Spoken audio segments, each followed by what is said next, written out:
This podcast is part of E2C Network, where we share the whole Auburn experience. David Housel described it best.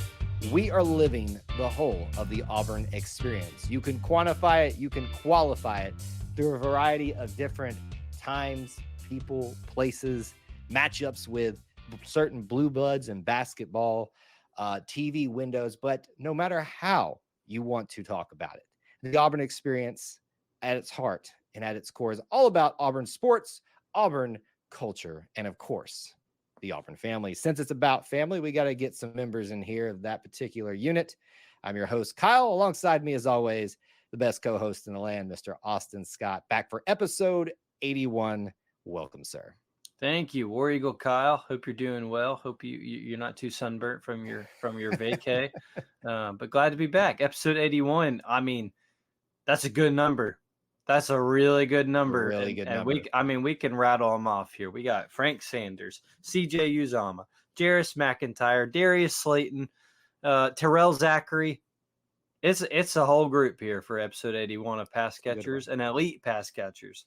So these, when we started this whole thing, not the podcast, when I started my crazy shtick of assigning players to this, These are the numbers that I was hoping to get to, and the 80s. And we're here. We're here. We're gonna have plenty of content for assigning numbers.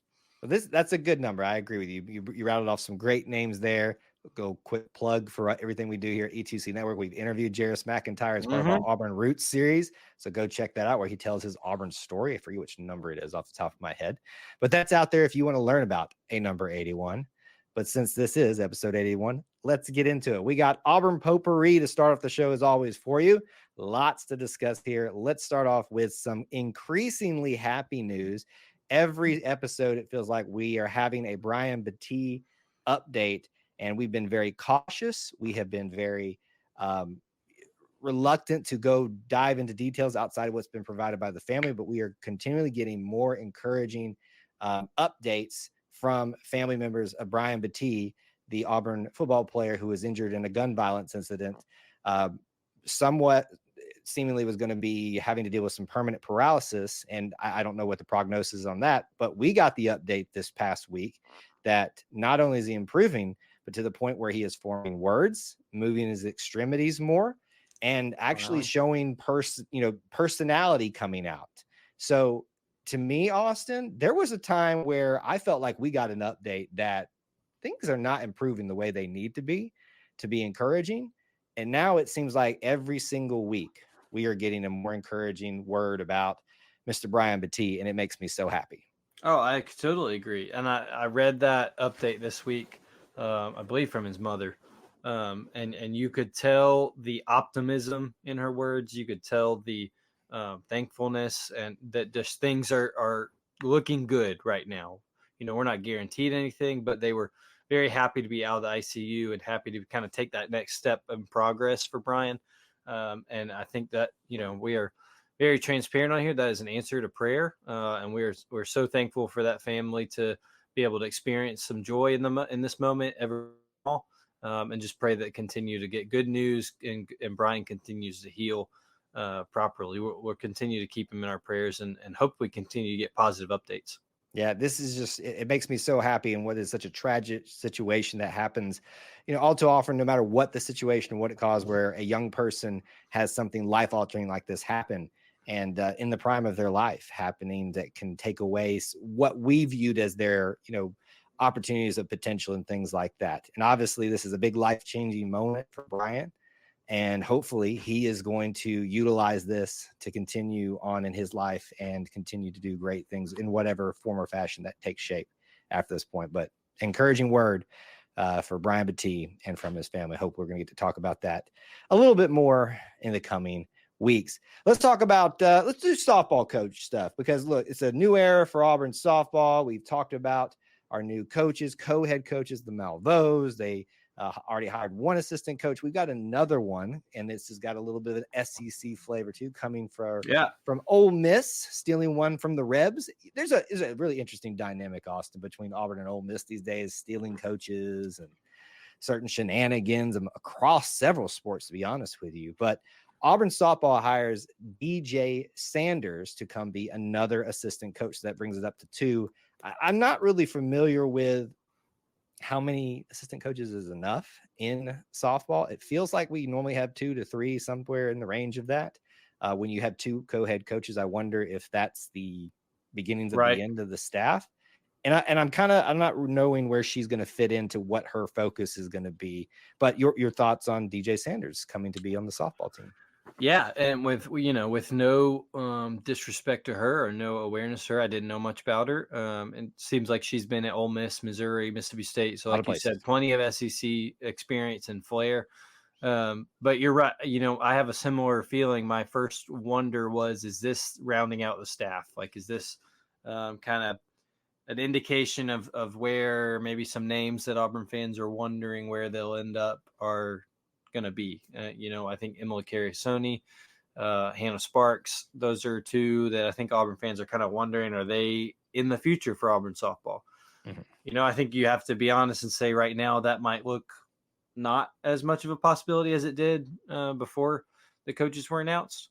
But, like we've said before, good or bad, that's kind of the way coaching changes go. They have to, you want them to trust their staff and get their own people in. So we'll have to see. We'll have to see if any more hires are announced. But, you have to love the SEC experience flair from these 4 that we know already. Right. Good experience across the board, and really exciting to see the new era of Auburn softball continue to take shape over these past few weeks, and we'll continue to watch that. Let's talk about recruiting. I think a lot of people are screaming in that are watching live. Talk about recruiting. Talk about the new commits and all that stuff. So for baseball and equestrian and for swimming and diving. Yes, because you should focus on those, but you don't. Let's talk about the football recruiting stuff. We had 2 big commits. Yes, I had a whole PowerPoint planned for the other recruits. As he points to his brand new screen for those of you on the audio podcast. Austin came prepared. He did his homework. We've got 2 brand new commits. One happened at the beginning of the week. The second happened at the end of the week on a pretty big recruiting weekend for Auburn football. Brian is it Diaz or D's? I haven't figured out how to pronounce it yet. My gut says D's. And I think you would agree, even though he's listed as an athlete, if we look at where he's played in high school a lot, you're probably going to see somewhere on a defensive back position with him. There's been some discussion of whether that's a safety, whether that's a cornerback. Does he fit into more of a, I don't know what we call it, the star position anymore, or some version of that? There's so many names for that position. Oh yeah, that's ridiculous. The hybrid linebacker safety position. But anyway, that started off the week and got us off to a really good note. Get this rolling this week. I mean, it's one of those cool stories where the guy didn't have an offer, came to Auburn as part of his 7-on-7 team or camp, and earned an offer and then committed. I think that shows you how valuable he views that his hard work and being rewarded for that, and then deciding to commit like that so quickly. Looks like a total athlete. So looking forward to seeing where he fits in. I think you have to love any kind of guy you can get where you don't have them really pigeonholed, but you can see where they fit best, and you just got to get them on the field. Seems like he'll be that kind of guy. And then the second one of the week, Eric Winters from Enterprise, Alabama, the 4-star safety, commits during the big recruiting weekend for Auburn. Mm-hmm. A similar guy, more in that secondary and defensive back mold, but you beat out Georgia and you beat out Miami for him. Those are 2 big names and Auburn should be in those battles and hopefully winning them. So awesome, great defensive prowess coming on the plains for Auburn, and we're seeing those guys. Can we just acknowledge the easy marketing for Auburn Creative? I was waiting for this. I was, come on. It's whether you want to say winter is coming, the freeze is coming. When I typed out our announcement, obviously after the announcement was made, and I did our little cold front coming from from Enterprise. I'm sitting there thinking I could have done so much more. Oh yeah. With this name, and I'm just trying to stick to the script. Just remember this, folks. Put this away in the back of your mind for whenever his signing day is, whenever Auburn's allowed to talk about him. There will be plenty. Well, let's put an over under on the puns because it'll be there. Yes. How many winter is coming at this point? Just, I'm going to set it as on signing day, assuming everything goes according to plan, Sure. that we're going to hear winter is coming a minimum of 10 times. Will you take the Oh, I over love under it. on that? Uh, Over on under. 10's a good number. I'll say over. I would not be surprised. And it has to come from the staff too. If we get 10 staff members or players, current people part of the program to say some form of winter is coming, then we'll come back to episode 81 and see if we got that one right. So huge recruiting weekend, and obviously 2026 recruits got rolling too, with kind of some official stuff going on of reaching out to them. So very exciting time for a lot of Auburn recruiting fans. As a final piece to our Auburn potpourri, I just want to do this. Whenever we have an opportunity to talk about the broad Auburn experience, and as we've mentioned already in the episode, I went on vacation and went down to the Gulf Coast, the beautiful Emerald Coast of Alabama, Gulf Shores, Orange Beach, all that area. No sharks? No sharks. Good. No land sharks either. Actually, I take that back. I saw one Ole Miss fan, and I could have made a really great dad joke and said, look, folks, it's a land shark, or rebel black bear, whatever you want to call it. Anyway, besides that, here's what I always see at the beach. Obviously, a lot of Auburn fans, a lot of Alabama fans, more Auburn fans this time. I got a ton of War Eagles on the beach, out eating out, doing a little putt action. There you go. And can I just say, was down and out until I got a hole in one on a really difficult hole. Look at him. And smoked my little brother. Channeling the inner Jackson Coyven. I mean, really, that's what I should have yelled. Jackson Coyven. I did the Tiger Woods. I should have done the Jackson Coyven. Anyway, one thing I always see at the beach, yes, your typical Bama fans are there, but the overly intoxicated LSU group. Oh, yeah. Every single time. Where's my corn dogs?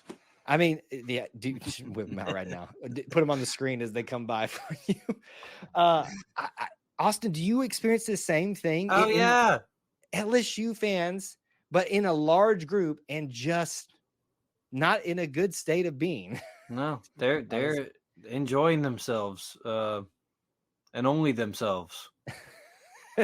And nobody else. No one else enjoying having them around. Thankfully, that was day one of the trip, and we didn't have too many bad run-ins with any Alabama fans. A lot of Auburn War Eagles. So outside of that, excellent.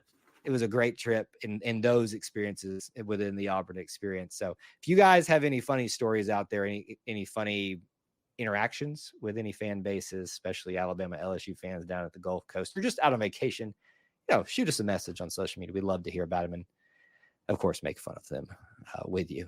All right, look, we could talk about 1,000 different things in Auburn potpourri, but we got to get to the main meat and potatoes of the show. We got some great stuff coming up for you. We're going to talk about the Auburn-Duke matchup announcement, part of the ACC-SEC Challenge. And then we're going to talk about those TV windows that have been announced for the Auburn 2024 football schedule. All that's coming up. But first, we got to talk about our friends at Magic Mind. You have heard me talking about them for quite some time now, and don't miss out on your opportunity to give them a look yourself. When we talk about Magic Mind, what are we talking about? We are talking about energy. We are talking about focus. You get that from a lot of different places. Most of you go to something like an energy drink or something that's highly caffeinated. That's great. It gives you that little bit of a jolt you need, but it's probably not the best thing for you for your overall health. I can attest to that as someone who used to overdo the sodas myself. So what you can do to either supplement those energy and that focus that you're looking for, or to replace it altogether, we got you with our friends at Magic Mind. Visit them at magicmind.com/Auburn. Use our code AUBURN for 56% off a subscription, 20% off a one-time purchase. This is an energy focus shot that you can take by itself in addition to maybe your morning coffee or something like that. I've tried it myself, several family members, and can attest to their ability to conquering the need to have that focus, energy, and drive to conquer the rest of your day. We talk about conquer here a lot of here. It's E2C, ever to conquer. And all of those different things that you need to tackle throughout the day. So again, check out our friends at Magic Mind. Visit magicmind.com/Auburn. code AUBURN. We have got to talk about, Austin, basketball in the summer. Shooty hoops. Shooty hoops. We get to talk about the schedules. Big news this week. I don't know that I anticipated us getting this early. I don't know if it normally lines up this way. I don't know. But here we are. We're talking about the ACC SEC Challenge, the second year of this. Yep. We'll take an overall look at it, but this is an Auburn focus show. So let's talk about the Auburn angle of it. The big news, Austin. Auburn versus Duke in Cameron Indoor. Can you believe that we are going to get to go be with the Cameron Crazies? No, I cannot. Awesome. It's one of those things where you tell someone even 10 years ago when Bruce is hey, Auburn's going to play Duke in the regular season, at one point. And it's like, well, that's a good one. I'm sure that'll happen when they bring the video game back. No, it's happening. And this is something I think that the staff is really excited about. I know Auburn fans are excited about because you feel like you've earned that respect. You feel like you've earned the opportunity to be placed in that high profile of a matchup. And this staff is one that's worked for that credibility and has also been wanting that, and they're getting it. So I love it. I think it's going to be an incredible game more than anything, but I think this is a chance Auburn fans and all Auburn families going to have to go to someplace. It reminds me, take out the talent of the teams, take out whatever else you want to say. It reminds me so much of Auburn going to Penn State for football. It's one of those things where people don't want to miss it. You don't know when something like that comes around again. Now look, and I'm talking to myself here, and also I'm hearing my wife talk to myself here. Tickets are going to be crazy. Tickets are going to be nuts because that's an arena that's small, about as big as ours. So all together, it's awesome. It's going to be amazing, and it's super cool, and I'm pumped for this basketball program to get the chance. It is an incredible. You want to talk about milestone landmarks of opportunities within the Bruce Pearl era, and we've talked about a lot of them just being knocked over, and he continues to find ways to surprise, to elevate, to bring Auburn to the forefront. And I think getting invited to be a part of a game at Cameron Indoor against the Duke Blue Devils, that pedigree, that blue blood, as much as we all may hate them in college basketball, you got to give the respect where it is due. That is incredible.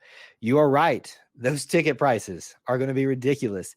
Will I still be watching the day they come out to see if I can squeeze out, what are they, blood from a coin or something like that, or blood from a quarter? Just every last ounce of money may need to go to this opportunity. Yes. You don't want to miss this. I don't want to hear anything about it because I'm going to try and go, and we're probably going to lose because of that. But I don't want any of our little people to be messing with me about it. It's a once in a lifetime.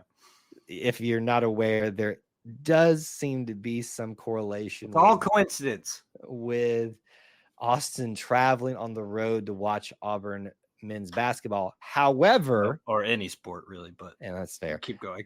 However, may I report to everybody that he did attend the SEC championship game versus Florida. I did.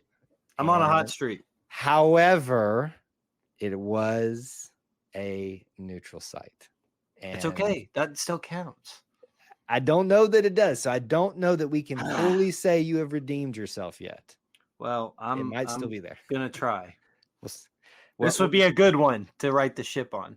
It would be a good one, and what an incredible event to be there. Could you imagine if it was flipped and Auburn was hosting Duke? Imagine the camp out that would happen. Well, it's not. I don't think it's out of the question. One day we're going to continue to do this challenge. It's not out of the question. Right, and here's the thing: this happens because of what Bruce Pearl has done with Auburn basketball, the program, but it also happens because of you, the Auburn family. They know this is the same thing I talk about when we talk about why Auburn gets selected for bowls that most people think that they shouldn't get selected for, why TV ratings suddenly jump up for a summer basketball league with just a bunch of Auburn players. Auburn people put an Auburn flair on something, and Auburn people will show up. So it's all about what Bruce has done with this program. It's about you, the Auburn family, just making Auburn a thing that sells tickets. That It'll be at a primetime tip-off too. And it'll be at a good TV matchup. I guarantee it. It'll probably, I think it would be, they're not part of Maui this year. No, they're not. They're not part of the Maui Invitational.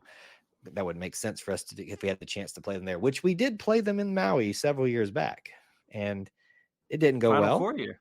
Final Four year, but it didn't go well at that point. But it went well at the end of the year. They did have quite the specimen of an individual on that team. No Mike Krzyzewski, no different era. They haven't fallen off completely, and we didn't expect that to happen. So you can expect that this is, like you said, primetime game probably, or whatever slot that's going to get them the most viewership. They're going to put Auburn and Duke because, and Bruce has got such a great relationship with the broadcasters and stuff. They know they want to have. He's great TV. Let's be honest.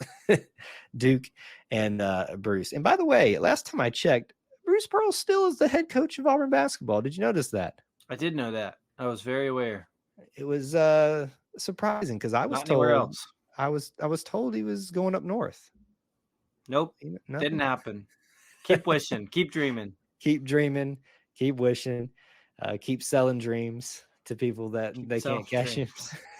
It brought it back around. All right, back to this before we dig ourselves a hole we don't need to be in. Super excited for that matchup, and obviously this is a great Auburn team to go to Duke and put up a great matchup. It's part of the ACC SEC Challenge, and should be swapped SEC ACC. But anyway, we won't go there. Alphabetical. I understand it. Don't point out the logic, Austin. That's okay, sorry. Not fair. All right, so we got Auburn versus Duke. We've got Texas at NC State. We've got Alabama at North Carolina. Pause right there. Yes, sir. All three of those schools are very close to each other, folks. So there's going to be a lot of basketball happening. Yes. And they're all those games are on the same day. Am I right? They are all on the same day, Wednesday December the 4th. You are correct. Tobacco Road, I think, as it's called for some of these the triangle. We'll have not only, just some of the best in the SEC, but two from the state of Alabama, all hosting this. Folks, right now, if you are a business owner in North Carolina, get ready for Wednesday. December the 4th, because there will be hotels booked, there will be food to be eaten, and many other things partaken of, I'm sure. I'm just hearing the checkbook getting bigger and bigger and bigger. Writing the check right now. I'm gonna have to sell this. I'm gonna have to sell this TV. You just got it up there. Don't get rid of it, and we just got it up there. All right, rest of your matchups: Pitt at Mississippi State. I think that could be elusively a good one there. Virginia at Florida. They'll probably double dribble. But, it is what it is. Vanderbilt versus Virginia Tech. New era for Vanderbilt. We'll see how that matchup. And I know it's a meh, but I hope high hopes that both those teams can get back up to where they. Georgia Tech at Oklahoma. I like it. Maybe a good one. South Carolina at Boston College. South Carolina probably even at Boston College win that one. I'm just gonna folks. I'm gonna remind you what I'm about to say. We are talking about the ACC, the Atlantic Coastal Conference, and the SEC, the Southeastern Conference. And let me just show you. This is your misfit game right here. Cal, ACC folks, Cal at Missouri. Not trying to say Missouri shouldn't be. They've earned their place, but still. It's debatable. Whatever. Kentucky at Clemson. I'll move on from that for a minute. Good matchup. That's a good one. Florida State at LSU. Probably good. Ole Miss at Louisville. Yep. We like it. Arkansas at Miami. Yeah. That'll be a good one, especially if Miami has a better year. Notre Dame at Georgia. Georgia's rising. Maybe. Syracuse at Tennessee. If Tennessee probably wasn't going to still be great. Oh, that's a lot of orange. There's a lot of not right color orange. Wake Forest at Texas A&M. If Wake Forest was better, this would be a great matchup with Buzz Williams too. Why are they not setting up the Virginia Tech Texas A&M rematch for Buzz? But I can't even. It's right there. Last year, they did Virginia Tech at Auburn and Texas Tech or Texas A&M in Virginia. And I'm convinced somebody goofed. and that got switched because it makes too much sense to have Auburn and Virginia play and him go play his team. Like, we're going down a rabbit hole, but somebody goofed. And if you're listening and watching this, I'm on to you. Somebody goofed that. All right. So obviously we're talking about it in general. Obviously I want to know which ones you're paying attention to the most, but maybe put this spin on it for me. What, as an Auburn fan, give me your top 3 matchups that you're most interested in, maybe most important to you. I think one's an easy answer, but what do you got for me? Give me something. Am I including our game? Our game is there. I'm saying 3 other matchups in this ACC SEC challenge that are of most importance to you as an Auburn fan, should be of most importance to any Auburn fan. I love the Kentucky Clemson game. Clemson went to the Elite Eight. Kentucky's in a totally new era. I think that's going to be a lot of fun. I like that that's on a separate day from Auburn, so I can zone in on that one. Yes. Alabama, North Carolina, of course, I'll pay attention. I like that the top rivals are going against top rivals. I think I feel like they've played a lot, though, so it doesn't really interest me as much. Right. It'll be a great game.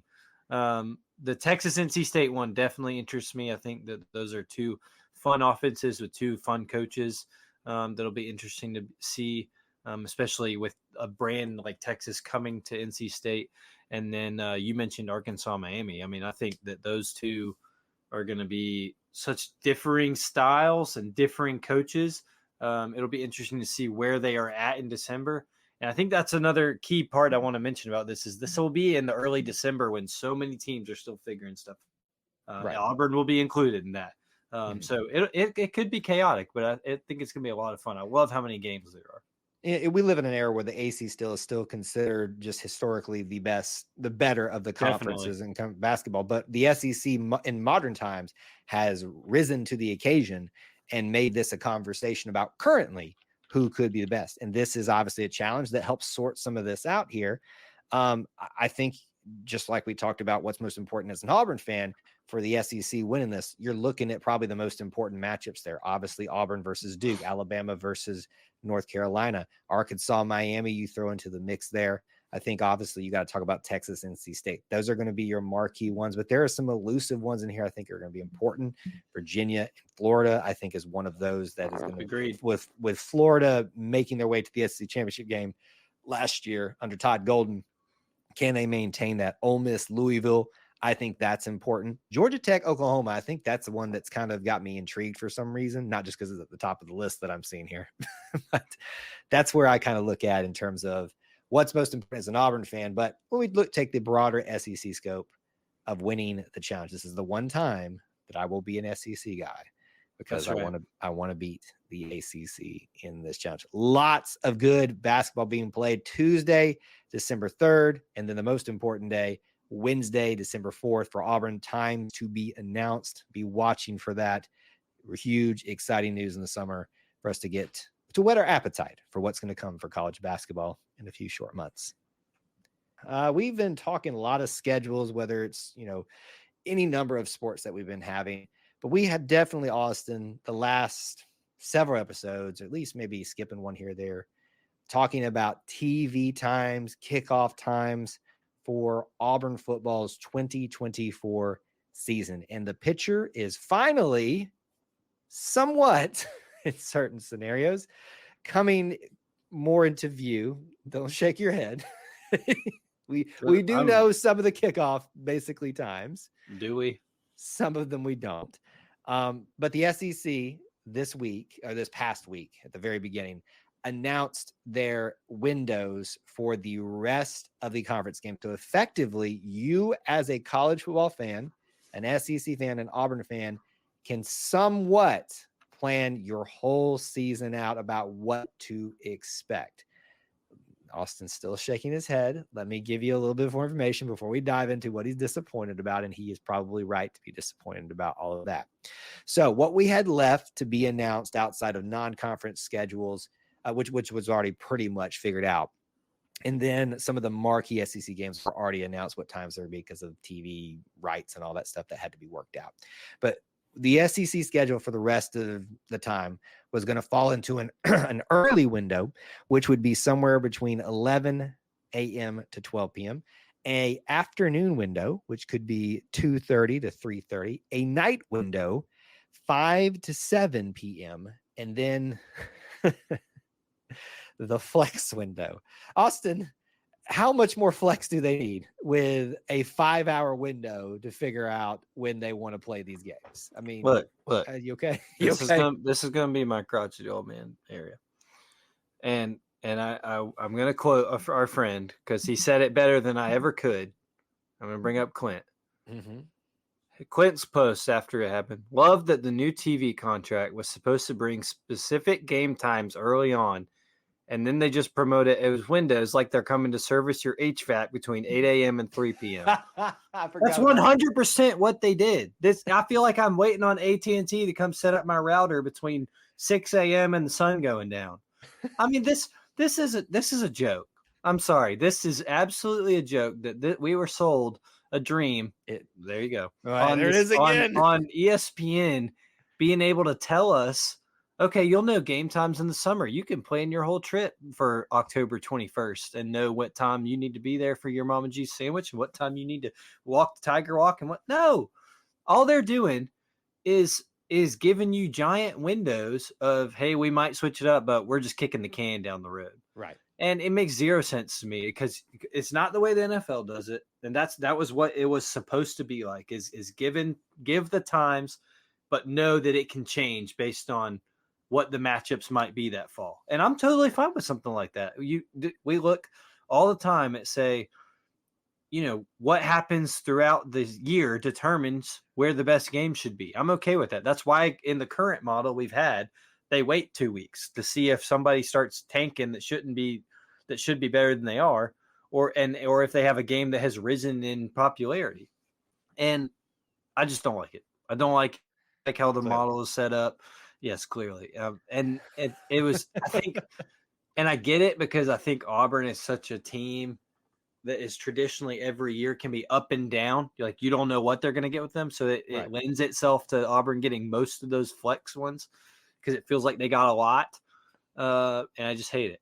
I hate it. I don't like it. It feels like I am not convinced we're going to get a night SEC game at home. And that's stupid.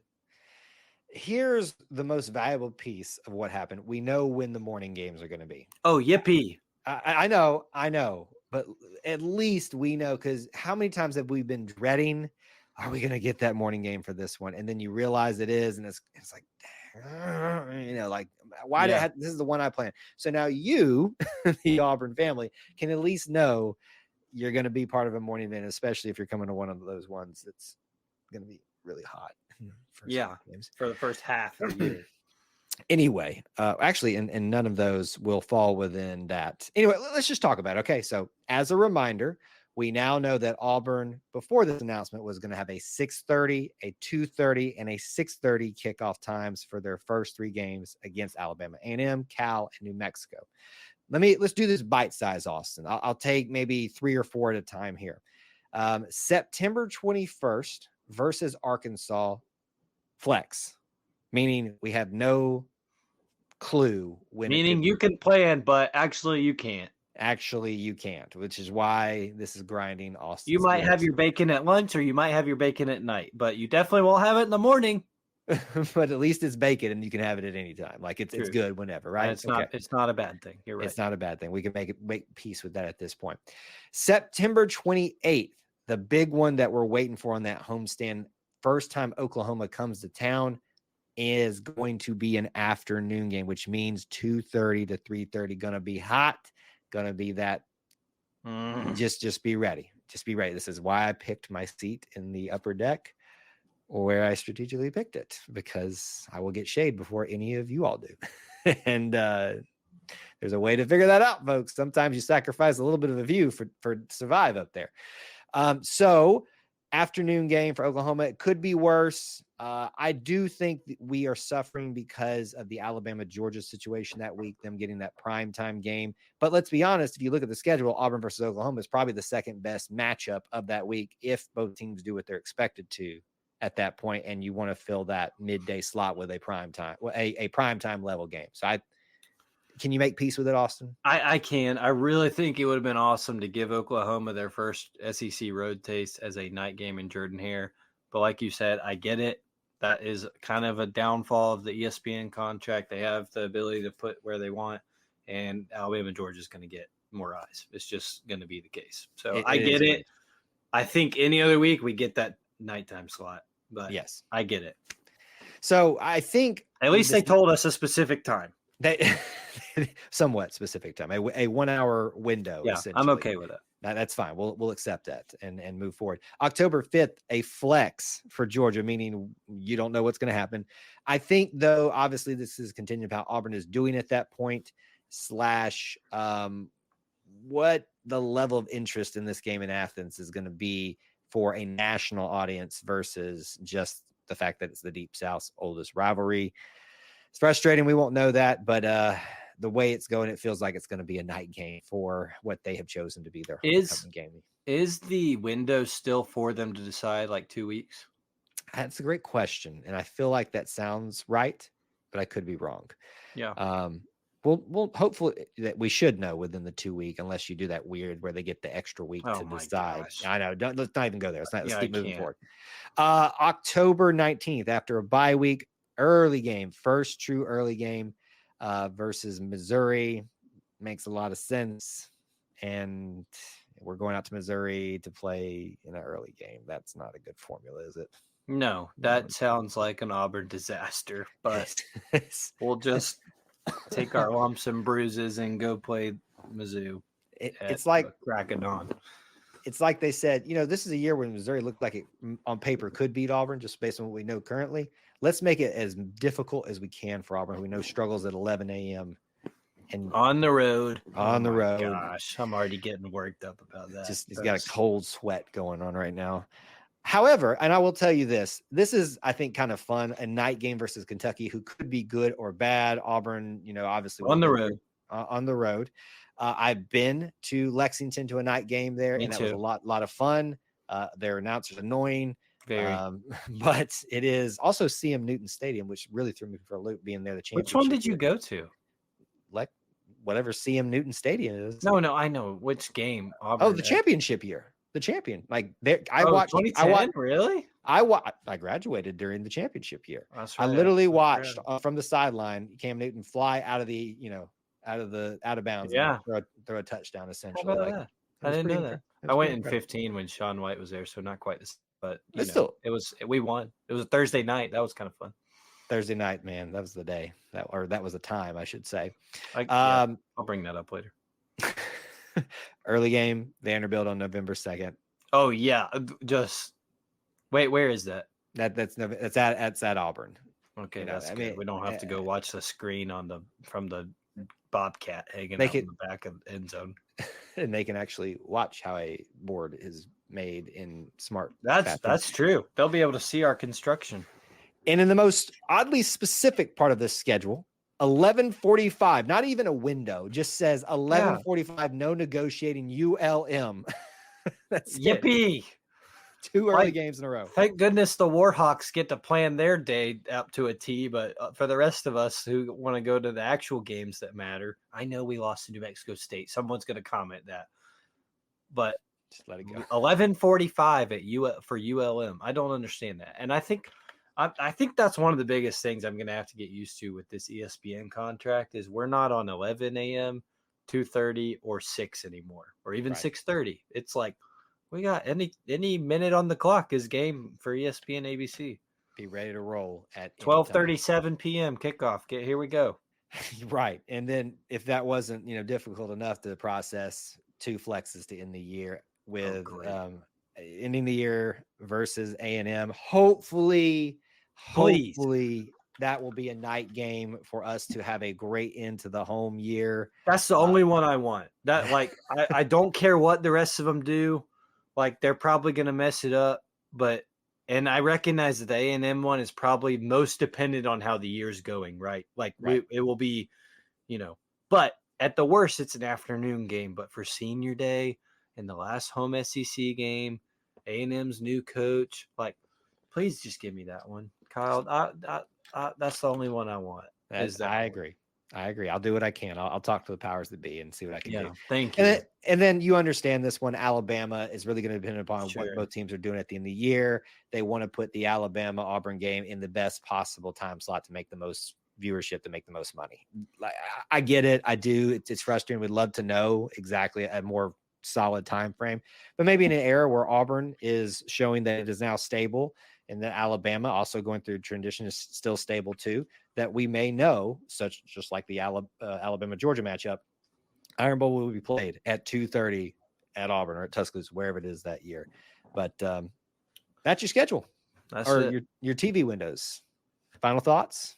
There's some big windows, but they're windows, I guess. I didn't even mean to set you up for that. And there it is. It'll be fine. It'll be something to get used to. I haven't really looked at other school schedules.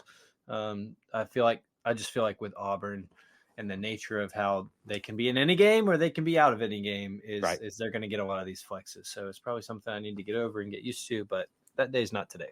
But it doesn't make for a good show because you got to have something to complain about so we can have our crotchety old man segment. Duh. I mean, this is Auburn. We got to have something to complain about. I'm just following the rule of everyone else on Twitter. Exactly. I mean, that's just how it is these days. It doesn't matter if it's Twitter, if it's wherever else.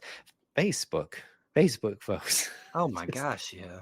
Oh my goodness. Comment All section. Okay, yeah, we don't need to get into No. You don't, that's not, don't open that door. We're doing good. Show's over. Let's just get out of here before we get ourselves in trouble.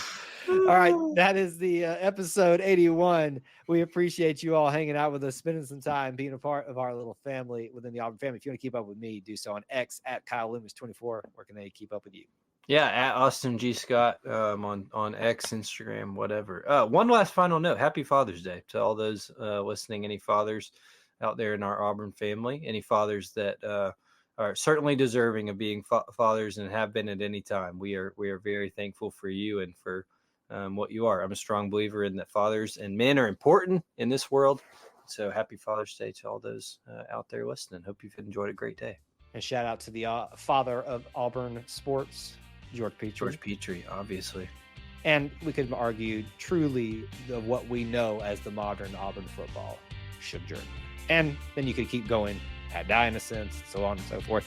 Thanks to all the father of the hurry up no huddle. But Kyle, just shut up and say happy Father's Day to all the Auburn fathers out there. It's done. All right, that's the episode. Thanks for tuning in. Till we talk to you again. War Eagle.